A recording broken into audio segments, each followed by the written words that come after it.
Hello everyone and welcome to Naomi's Bookshelf. This is going to be a different kind of video, which I kind of want to make a thing on my channel.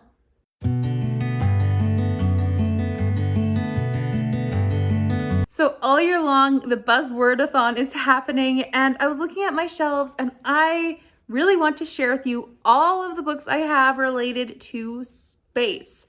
I know that this is the first one instead of my previous 3 months I should have done it, but I kind of want to do it anyways.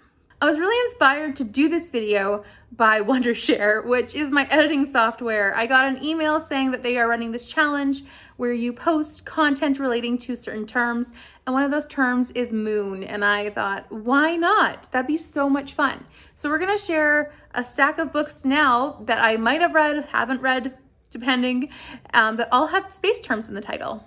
So if you are new to the Buzzwordathon, this is a weekly thing that happens every month from the 1st to the 7th. And in it, you're supposed to read books or read a book with that word or word type in the title. So this time it's space terms, and then next time, I don't remember what it is, but the time before it was the word time, and it's like that. So we're just gonna get into the books I have that have space in the title. One of the first ones that I have is Emily of New Moon by Ella Montgomery. I haven't read this one, but Moon is in the title.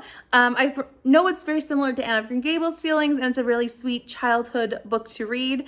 So if you're looking for a book still for Buzzwordathon, this is a good list, and this is a good one I've heard. Haven't read it myself though.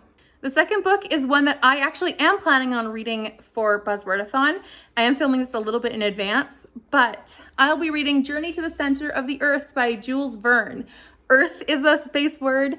It's very short. It's a classic sci-fi, and I don't know anything else, but I am excited to try it. So the next book I have on my shelves is actually a series book, which is Heavens to Betsy. This is by Maud Hart Lovelace, and this one is, I think, book 5 in the series, maybe book 7. And I think this series is so wonderful. If you haven't read it, you should, but also Heavens to Betsy is a great one. Don't start here though, start with the first book. So the next one I have to discuss is one that I haven't read, but I have read something else by this author and loved it. So I bought this one and I haven't read it yet, but this is A Piece of the World by Christine Baker Klein.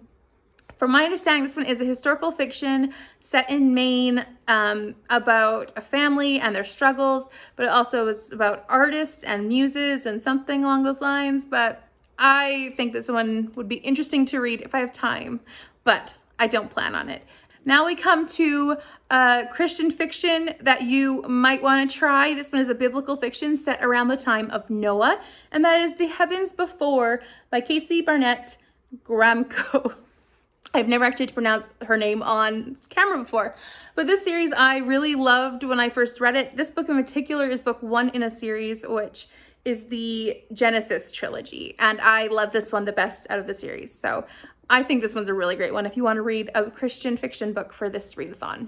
I also happen to have a version of a classic that's in children's form, which is Around the World in 80 Days by Jules Verne. This one is very short and it is full of illustrations because it's for kids. So there's a lot of fun. I have several of this edition of old classics, which I just love, and I might try squeezing this one in. All right, now we have an Agatha Christie, which might blur the lines a little, but I think it counts. And that's Death in the Clouds. This one, I think clouds would count as there are clouds in space. Let me know if you think I'm wrong, but this one's a really great Agatha Christie that I love, and I love the mystery. I love how it's on a plane and someone dies, and Hercule Poirot has to figure it out because he was on the plane, so he's technically a suspect himself. But it is just so good. Really highly recommend this Agatha Christie, and I say it counts for the readathon.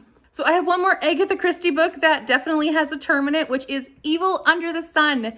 This one is also really good. It's so much fun as Hercule Poirot goes on a holiday, and when people go on holiday around Hercule Poirot, they don't live long.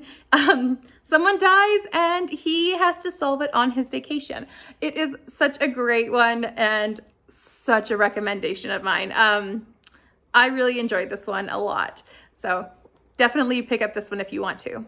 So the next one I have is my last one, which is a classic, and that is The Moonstone by Wilkie Collins.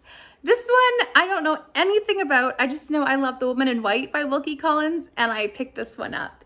So it's something interesting, but moon is in the title, so it totally works.